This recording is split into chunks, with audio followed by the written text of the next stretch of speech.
Hello everyone, I hope आप सभी लोग बहुत अच्छे होंगे। मेरा नाम है Abhishek Kumar Tripathi. Welcome to learning. तो आज की इस वीडियो में हम बात करने वाले हैं सीबीएसई और आईसी का मोस्ट इंपॉर्टेंट चैप्टर जो है आपका इलेक्ट्रोमैग्नेटिक वेव्स। देखिए चैप्टर बहुत ही इजी है, लेकिन इसमें क्या होता है आपके बहुत सारे इंपॉर्टेंट कॉन्सेप्ट्स होते हैं। तो मैं आज आपको सारे कॉन्सेप्ट में बताऊंगा। तो अगर आपने अभी तक हमारे चैनल को सब्सक्राइब नहीं किया है, सब्सक्राइब करके बेल आइकन जरूर प्रेस करिए ताकि आपको आने वाले क्लासेस नोटिफिकेशन टाइम पर मिल सके। तो आज का ये वीडियो आपके बहुत ज्यादा इंपॉर्टेंट होने वाला है, इसीलिए आप लोग सारे टॉपिक को इजीली साथ साथ देखते रहिए। और कोई भी अगर डाउट फील होता है तो आप कमेंट सेक्शन में उस डाउट को बता सकते हैं, हम लोग उसके ऊपर भी एक अगला वीडियो बना देंगे। और इस चैप्टर से रिलेटेड इंपॉर्टेंट पीडीएफ के लिए आप हमारे टेलीग्राम चैनल को ज्वाइन कर सकते हैं, जिसका लिंक डिस्क्रिप्शन पे अवेलेबल है। तो चलिए स्टार्ट करते हैं वीडियो। स्टार्ट करते हैं। पहला टॉपिक जो आपका है मैक्सवेल हाइपोथेसिस। देखिए मैक्सवेल हाइपोथेसिस एक्चुअली कहा गया था। देखिए आपको पता होगा कि इलेक्ट्रोमैग्नेटिक इंडक्शन में बताया गया कि जहां पे क्या होता है time varying magnetic field change होती है, मतलब जहां पे भी क्या होता है मैग्नेटिक फील्ड चेंज होती है, वहां पे क्या होता है आपका ईएमएफ प्रोड्यूस होता है। यानी क्या होता है, जैसे सपोज करिए क्या करते हैं हम लोग, जब हम लोग क्या करते हैं फ्लक्स मैग्नेटिक फ्लक्स को चेंज करते हैं, जैसे हम मैग्नेटिक फ्लक्स को चेंज करते हैं वैसे क्या होता है टाइम के साथ में वहां पे क्या होता था एक ईएमएफ प्रोड्यूस होता था। ये आपका था फैराडेस लॉ। ठीक है, अब इसी को ध्यान में रखकर मैक्सवेल ये सोचा कि जहां पे अगर हम क्या करते हैं मैग्नेटिक फील्ड चेंज करते हैं तो हमें करंट प्रोड्यूस होती है, इलेक्ट्रिक फील्ड प्रोड्यूस होती है। तो क्या इसका रिवर्स भी पॉसिबल है? तो उसको ध्यान में रख क्या किया मैक्सवेल ने अपने एक्सपेरिमेंट स्टार्ट किए। तो फिर मैक्सवेल ने ये चीज देखा कि जब हम लोग क्या करते हैं एक वायर लें, सपोज कि आपने एक वायर लिया और उस वायर के साथ क्या कर दिया आपने एक कैपेसिटर को जोड़ दिया। ठीक है, आपने क्या किया एक कैपेसिटर लिया, उस कैपेसिटर क्या किया हमने चार्ज करना शुरू किया। जैसे आप कैपेसिटर को चार्ज करना शुरू करते हैं वैसे देखा गया कि जो आपकी एम्पियर्स की जो इक्वेशन थी, क्या एम्पियर्स इक्वेशन थी आपने पढ़ा होगा, तो एम्पियर्स इक्वेशन थी B.dl is equal to mu naught I. जहां पे ये जो हमारी इक्वेशन थी एम्पियर सर्किट लॉ की, वो हमें बताती थी कि जहां पे भी मैग्नेटिक फील्ड चेंज होती है वहां से क्या होता है करंट प्रोड्यूस होता है। ठीक है, तो हम लोग इस फॉर्मूले का यूज करके क्या करते थे मैग्नेटिक फील्ड को फाइंड करते थे। अब मैक्सवेल ये चीज देखा कि जब हम लोग क्या करते हैं एक वायर में कैपेसिटर को कनेक्ट करते हैं, कैपेसिटर को क्या करते हैं चार्ज करते हैं, तो उस केस में क्या होता है कि यहां पर जो इक्वेशन होती है वो क्या होती है थोड़ा सा डेविएशन शो करते हैं, मतलब ये इक्वेशन पूरी तरह से करंट वैल्यू शो नहीं करती है। तो वहां पे मैक्सवेल ने क्या किया एक चीज इंपॉर्टेंट टर्म यहां पे ऐड कर दिया कि इसका मतलब क्या होता है जैसे ही कहीं पर भी क्या होता है कि इलेक्ट्रिक फील्ड जब टाइम के साथ चेंज होती है तो वहां पे क्या होता है कि मैग्नेटिक फील्ड भी प्रोड्यूस होती है, फिर एडिशनल करंट भी प्रोड्यूस होती है। ठीक है, तो वहां से कॉन्सेप्ट आया आपका डिस्प्लेसमेंट करंट आईडी का। आईडी क्या होता है आपका डिस्प्लेसमेंट करंट। तो सबसे पहले डिस्प्लेसमेंट करंट के बारे में बताया किसने था मैक्सवेल ने। तो एक्चुअल में उन्होंने बताया ये था कि जहां पे भी क्या होगा मैग्नेटिक फील्ड चेंज होगी, जहां पे भी क्या होगा इलेक्ट्रिक फील्ड चेंज होगी टाइम के साथ, वहां पे एक मैग्नेटिक फील्ड प्रोड्यूस करेगी, और जहां पे मैग्नेटिक फील्ड प्रोड्यूस चेंज होती है वहां पे क्या होता है अपने आप एक एडिशनल करंट फ्लो करेगी। यानी यहाँ पे जो आपकी आई करंट क्या है यहाँ पे कंडक्शन करंट हो गई, जो ऑलरेडी यहाँ पे फ्लो कर रही थी, ये आपकी आईसी क्या हो जाएगी कंडक्शन करंट हो जाएगी। अब इसके साथ क्या होगा अपने आप एक एक्स्ट्रा करंट और फ्लो करेगी, उसे हम क्या बोलेंगे ID, that is a displacement current. और ये डिस्प्लेसमेंट करंट कब यूज होगा जहां पे भी क्या होगा इलेक्ट्रिक फील्ड टाइम के साथ चेंज हो रही होगी। ठीक है, तो यहां से आपका पूरा डिस्प्लेसमेंट करंट का कॉन्सेप्ट आता है। ठीक है, अब बात करें अगर डिस्प्लेसमेंट करंट को डिफाइन करना हो क्या करेंगे, याद रखिएगा जहां पे भी इलेक्ट्रिक फील्ड चेंज होगी वहां पे एक एडिशनल करंट फ्लो होती है, इसे हम क्या बोलते हैं डिस्प्लेसमेंट करंट। ठीक है, डिस्प्लेसमेंट करंट कब प्रोड्यूस होगी, डिस्प्लेसमेंट का तभी प्रोड्यूस होगी जहां पे क्या होगा आपकी इलेक्ट्रिक फील्ड चेंज होगी। ठीक है, जैसे मैग्नेटिक फील्ड चेंज होती है तो आपकी इंड्यूस करंट प्रोड्यूस होती है, वैसे अगर कहीं पर अगर इलेक्ट्रिक फील्ड टाइम के साथ चेंज होगी तो वहां पे हमेशा डिस्प्लेसमेंट करंट फ्लो होगी। ठीक है, यहां पे इसके बाद बात करते हैं, याद रखिए ये जो आपको टॉपिक ये आपके सिलेबस से रिमूव्ड है, बट जो आपका कॉम्पिटिशन एग्जाम में अगर आप जाएंगे तो वहां पे ये टॉपिक आ जाता है, इसलिए मैंने आपको यहां पे चीज बता दी, बिकॉज बहुत स्मॉल टॉपिक है तो इसको आपको कोई खास फर्क नहीं पड़ेगा। ठीक है, बट चाहे तो आप इसको स्किप कर सकते हैं। ठीक है, अगर बात करते हैं मैक्सवेल इक्वेशन की, तो मैक्सवेल ने क्या किया था, अब मैक्सवेल ने जो आपकी चार इक्वेशन होती है कौन कौन सी आपको पता है, गॉस लॉ ऑफ इलेक्ट्रोस्टैटिक होता है, गॉस लॉ ऑफ मैग्नेटोस्टैटिक होता है, और थर्ड क्या होता है आपका इलेक्ट्रोमैग्नेटिक इंडक्शन में जो आपका फैराडे लॉ है वो होता है, और फोर्थ इक्वेशन होती है आपकी एम्पियर सर्किट लॉ होती है। तो मैक्सवेल ने इन चारों इक्वेशंस को यूज करके दिया था Maxwell equation of electromagnetic wave. ठीक है, तो उन्होंने क्या किया था जो आपकी चारों इक्वेशंस अलग अलग थी उन चारों इक्वेशन को क्या किया था मैक्सवेल ने कंबाइन करके आपको बताया था कि ये जो चारों इक्वेशन होती है वो क्या करती हैं इलेक्ट्रोमैग्नेटिक इक्वेशन को रिप्रेजेंट करती हैं।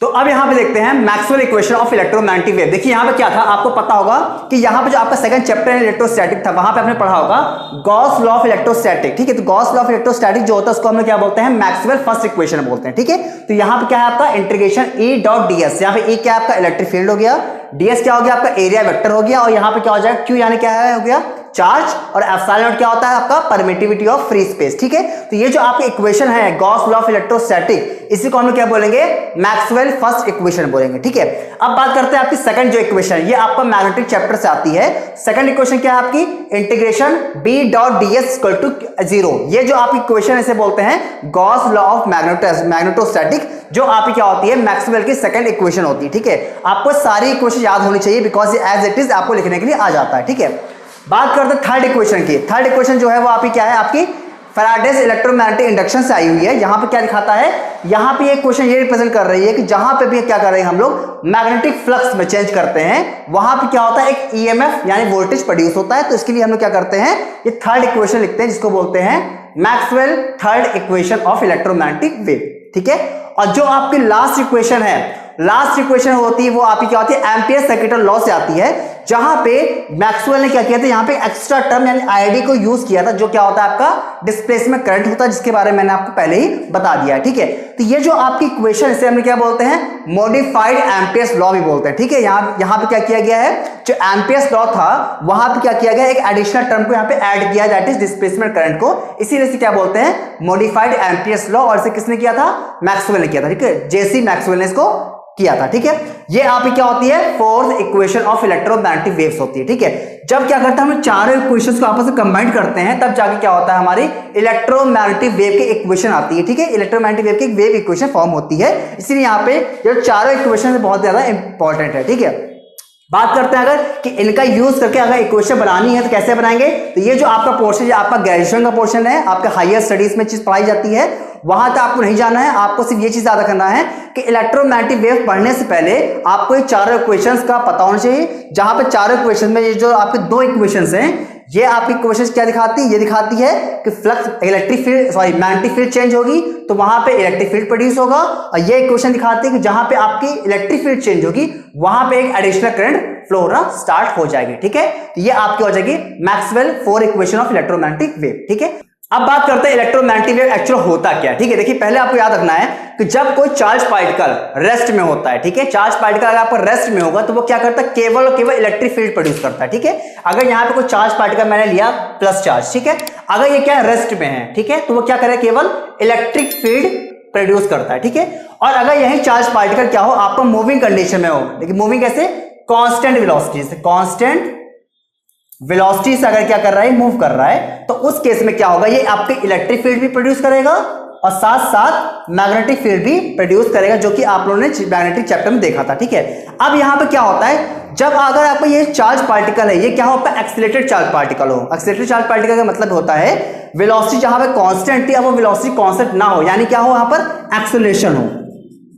तो जब आपको कोई भी चार्ज पार्टिकल एक्सीलरेटेड मोशन करेगा, यानी उसकी जो वेलोसिटी होगी वो क्या होगी, टाइम के साथ चेंज हो रही होगी, उस केस में क्या होता है, वो आपका इलेक्ट्रोमैग्नेटिक वेव प्रोड्यूस करता है। तो आपको याद रखना है, कोई भी एक्सीलरेटिंग चार्ज पार्टिकल आपका इलेक्ट्रोमैग्नेटिक वेव को प्रोड्यूस करता है। यहां पे एग्जांपल ले सकते हैं हम ऑक्सीडेशन का। अगर हम लोग सपोज करते हैं, आपको पता होगा कि जहां पे ऑक्सीडेशन की बात करते हैं, वहां पे आपको पता है कि ऑक्सीडेशन क्या है, एक टाइप का आपका एक्सीलरेटेड मोशन होता है। ठीक है, तो जब कोई भी ऑक्सीलेटिंग चार्ज पार्टिकल, ठीक है, ऑक्सीलेटिंग चार्ज पार्टिकल जब क्या करता है, मूव करता है, तो वो क्या करता है, अपने अराउंड एक इलेक्ट्रोमैग्नेटिक वेव को प्रोड्यूस करता है। ठीक है, तो ये आपका इलेक्ट्रोमैग्नेटिक वेव के बारे में हो गया। अब बात करते हैं जो आपकी इलेक्ट्रोमैग्नेटिक वेव से उसके एग्जांपल्स के बारे में बात करते हैं। तो आपको पता होगा जो आपकी लाइट होती है, सनलाइट, सनलाइट क्या है, एक टाइप की इलेक्ट्रोमैग्नेटिक वेव हो गई। इसके साथ साथ जो आपके एक्सरे होते हैं, आपने देखा होगा कि जो एक्सरे होती है, जो आपके बोन्स वगैरह के स्ट्रक्चर को डिफाइन करने में यूज करते हैं, वो एक्सरे भी क्या है, एक टाइप की इलेक्ट्रोमैग्नेटिक वेव हो गई। साथ साथ गामा जो रेज होती है वो भी आपकी इलेक्ट्रोमैग्नेटिक वेव होती है, यूवी रेज वो भी इलेक्ट्रोमैग्नेटिक वेव होती है जो, ठीक है। तो इस तरह की जो बहुत सारे डिफरेंट जो माइक्रोवेव्स, रेडियो वेव्स जो होती है वो क्या है, आपकी इलेक्ट्रोमैग्नेटिक वेव्स होती है। इलेक्ट्रोमैग्नेटिक वेव्स की प्रॉपर्टी के बारे में बात करते हैं, तो याद रखिएगा पहले इंपॉर्टेंट प्रॉपर्टी है कि इलेक्ट्रोमैग्नेटिक वेव्स हमेशा सीधी रेखा में चलती है, यानी क्या होगा, अब वो हमेशा स्ट्रेट लाइन मूव करेंगे, चाहे आप उसके बीच में कुछ भी रख देंगे, वो हमेशा एक स्ट्रेट लाइन पाथ को ही फॉलो करती हैं। बात करते हैं सेकंड प्रॉपर्टी की, तो याद रखना है कि जो भी आपकी इलेक्ट्रोमैग्नेटिक वेव होगी वो हमेशा क्या होगा, 3 × 10⁸ मीटर पर सेकंड की स्पीड से ही ट्रेवल करती है। कहां पर, वैक्यूम में। ठीक है, चाहे अगर बात करें हम एक्सरे की, या फिर बात करते हैं गामा रेस की, या फिर कोई भी इलेक्ट्रोमैग्नेटिक वेव लेंगे, तो हमेशा इलेक्ट्रोमैग्नेटिक वेव्स जो होती हैं आपकी इतनी ही स्पेस से ट्रेवल करती है, यानी 3 × 10⁸ मीटर पर सेकंड। कहां पर? वैक्यूम में, यानी फ्री स्पेस में। बट जैसे क्या होता है वहां पे कोई अदर मीडियम आता है तो उसके केस में क्या होता है, स्पीड क्या होती है, स्लाइटली कम हो जाती है। ठीक है, जैसे आपका मीडियम वहां पे इन्वॉल्व होता है, या एयर की बात कर लें, ग्लास की बात करें, वाटर की बात कर लें, तो इलेक्ट्रोमैग्नेटिक वेव किसी भी मीडियम में ट्रेवल कर सकती है साथ साथ, लेकिन उनकी स्पीड क्या होगी, स्लाइटली कम हो जाएगी। ठीक है, मैक्सिमम स्पीड कहां पे होती है, वैक्यूम में होती है। तो यह भी बात याद रखेगा।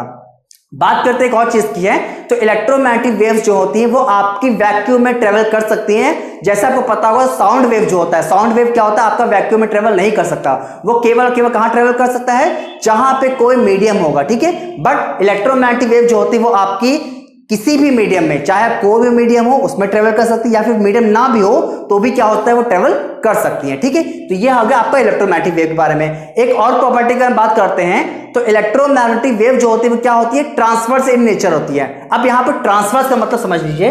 ट्रांसवर्स, देखिए आपके पास पता है आपको कि दो तरह की वेव्स होती हैं, एक होती है लॉन्गिट्यूडनल वेव और एक होती है ट्रांसवर्स वेव। लॉन्गिट्यूडनल वेव्स का मतलब क्या होता है, जहां पे क्या हो, सपोज कि आपको वेव है इस तरफ प्रोपोगेट कर रही है, ये क्या है आपका डायरेक्शन ऑफ प्रोपोगेशन, मतलब वेव का ट्रेवल करने की डायरेक्शन है। अगर क्या हो, पार्टिकल्स जो हैं, जो उसके आसपास जो मीडियम के पार्टिकल्स हैं, अगर उनका वाइब्रेशन जो है वो प्रोपोगेशन के पैरेलल होगा, कैसे होगा, पैरेलल होगा, यानी अलोंग द सेम डायरेक्शन होगा, तो उस केस में क्या होता है, वो लॉन्गिट्यूडनल वेव्स होती है। बट क्या हो, अगर यहां पर आपका जो वेव इस तरफ ट्रेवल करे और जो पार्टिकल का वाइब्रेशन है वो क्या हो, इसके परपेंडिकुलर हो। ठीक है, मतलब कि अगर वेव आपकी इस तरफ ट्रेवल कर रही है तो पार्टिकल का वाइब्रेशन क्या है, इसके परपेंडिकुलर होगा, तो वो क्या होगा, आपका ट्रांसवर्स वेव हो जाती है। तो जो आपकी इलेक्ट्रोमैग्नेटिक वेव होती है वो हमेशा क्या होती है, ट्रांसवर्स इन नेचर होती है। ठीक है, मतलब वहां पे जो पार्टिकल का वाइब्रेशन होगा वो कैसा होगा, वो हमेशा आपका परपेंडिकुलर होगा along the propagation, direction of propagation. ठीक है, तो ये भी चीज यहां पे याद रखिएगा।